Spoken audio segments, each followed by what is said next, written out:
राजनाथ सिंह जी, विदेश मंत्री श्रीमान एस जयशंकर जी, यहां के लोकप्रिय मुख्यमंत्री श्रीमान भूपेंद्र भाई पटेल, स्पेन और राज्य सरकार के मंत्रीगण, एयरबस और टाटा टीम के सभी साथी, देवी और सज्जनों, नमस्कार। बुएनोस दियास।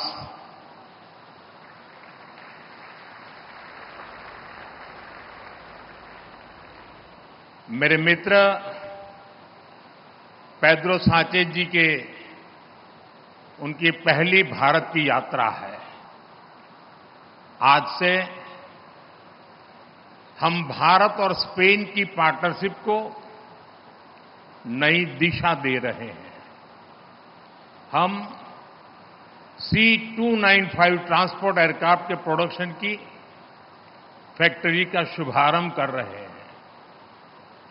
ये फैक्ट्री भारत स्पेन संबंधों को मजबूती देने के साथ ही make in India, make for the world इस मिशन को भी सशक्त करने वाली है। मैं एयरबस और टाटा की पूरी टीम को बहुत बहुत शुभकामनाएं देता हूं।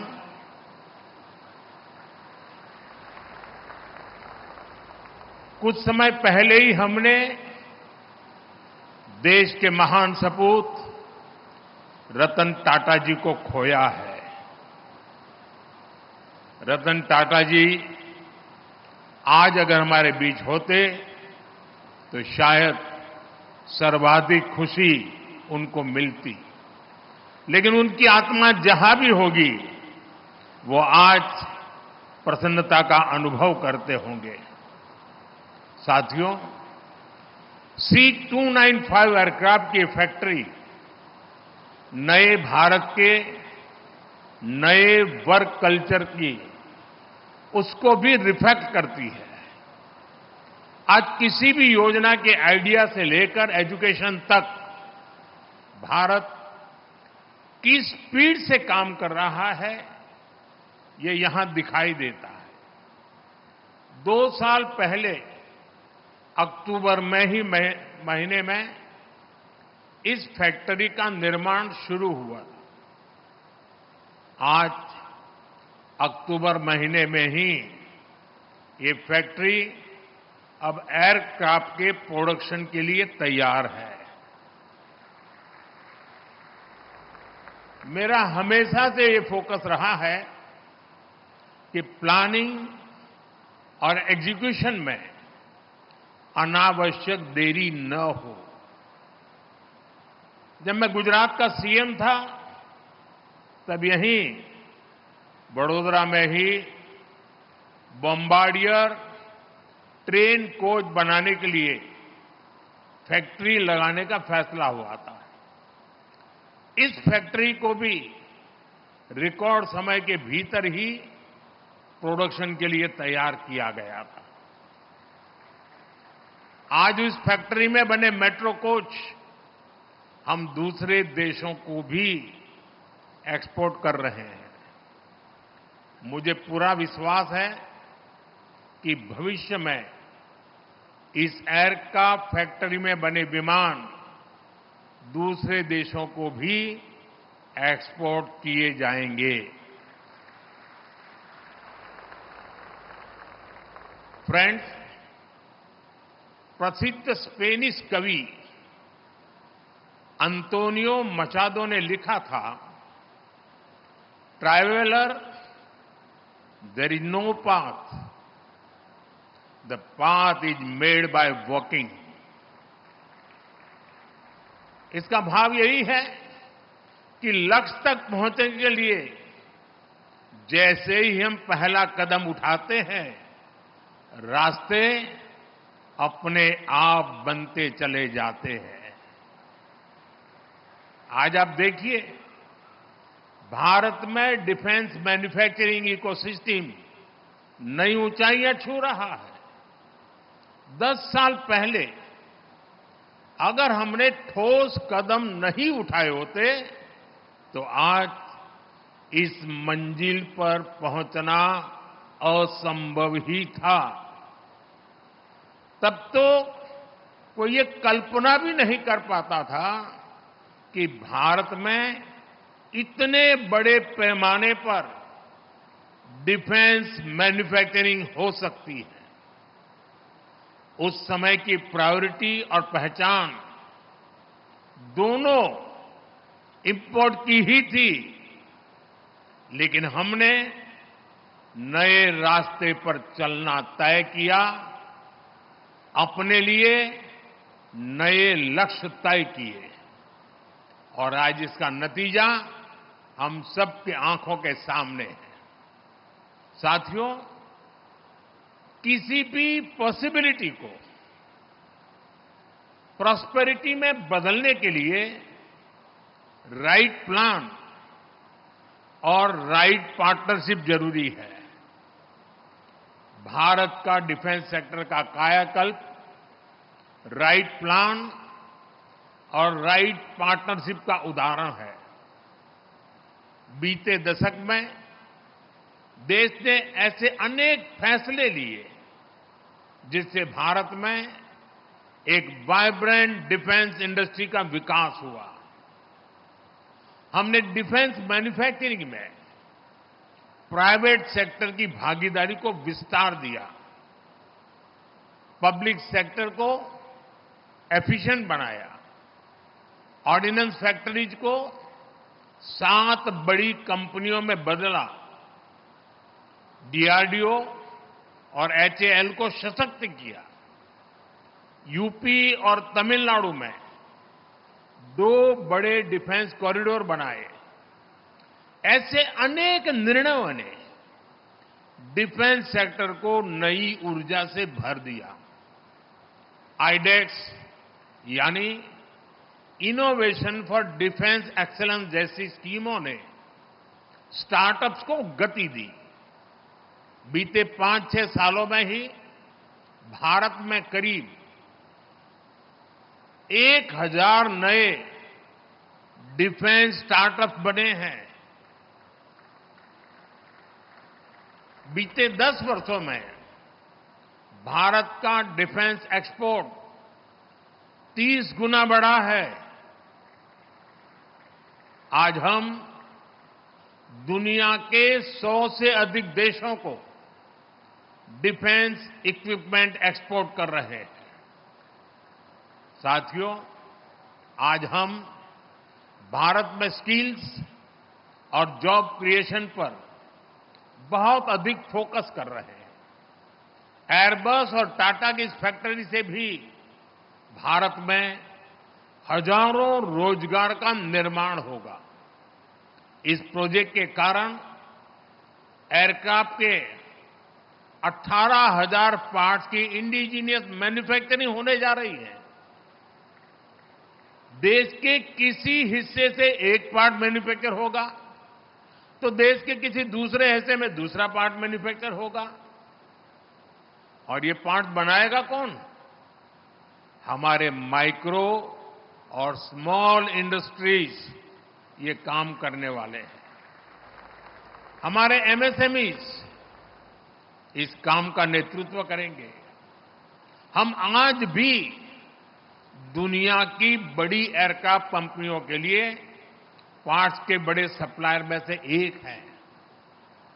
इस नई एयरक्राफ्ट फैक्ट्री से भारत में नई स्किल्स को, नए उद्योगों को बहुत बल मिलेगा।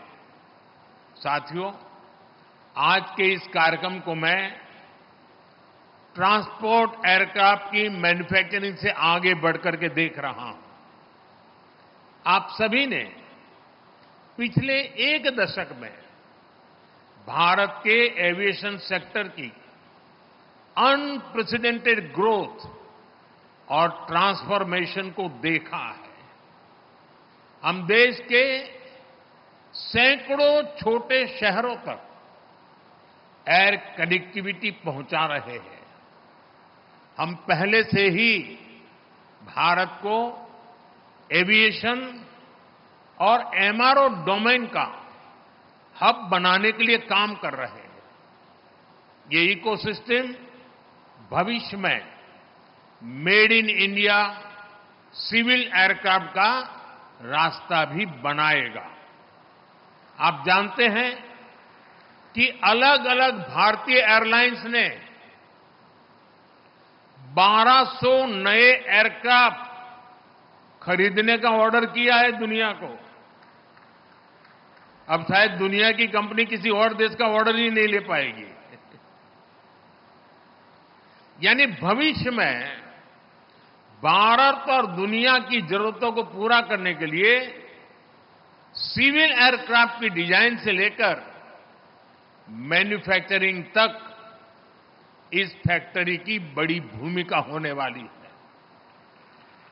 साथियों, भारत के इन प्रयासों में वडोदरा शहर एक कैटलिस्ट की तरह काम करेगा। ये शहर पहले से ही एमएसएमईज का स्ट्रांग सेंटर है। यहां हमारी गतिशक्ति यूनिवर्सिटी भी है। ये यूनिवर्सिटी हमारे अलग अलग सेक्टर के लिए प्रोफेशनल तैयार कर रही है। वडोदरा में pharma sector, engineering and heavy machinery, chemicals and pharmaceuticals, power and energy equipment, ऐसे अनेक सेक्टर से जुड़ी अनेकों कंपनियां वडोदरा में है। अब ये पूरा क्षेत्र भारत में एविएशन मैन्युफैक्चरिंग का भी बड़ा हब बनने जा रहा है। और इसके लिए मैं आज गुजरात सरकार को, यहां के मुख्यमंत्री श्रीमान भूपेंद्र भाई को और उनकी पूरी टीम को उनकी आधुनिक औद्योगिक नीतियों के लिए, निर्णयों के लिए बहुत बहुत बधाई देता हूं, उनकी सराहना करता हूं। साथियों, वडोदरा में एक और खास बात है। ये भारत का एक महत्वपूर्ण कल्चरल सिटी भी है। ये हमारी सांस्कृतिक नगरी है। इसलिए आज स्पेन के आप सभी साथियों का यहां वेलकम करने में मुझे विशेष खुशी हुई है। भारत और स्पेन के बीच कल्चरल कनेक्ट का अपना महत्व है। मुझे याद है, फादर कार्लोस वेले स्पेन से आकर यहीं गुजरात में बस गए थे। उन्होंने अपने जीवन के 50 वर्ष यहीं बिताए। अपने विचारों और लेखन से हमारी संस्कृति को समृद्ध किया। मुझे उनको कई बार मिलने का सौभाग्य भी मिला। उनके महान योगदान के लिए हमने उनको पद्मश्री से सम्मानित भी किया। अब मैं इतना कह रहा हूं, तब तक किसी के गले नहीं उतरेगा, लेकिन हम लोग गुजरात में उनको फादर वालेस कहते थे और वो गुजराती में लिखते थे। अनेक गुजराती साहित्य की उनकी किताबें समृद्ध हमारा सांस्कृतिक विरासत है। साथियों, मैंने सुना है कि स्पेन में भी योगा बहुत पॉपुलर है। स्पेन के फुटबॉल को भी भारत में बहुत पसंद किया जाता है।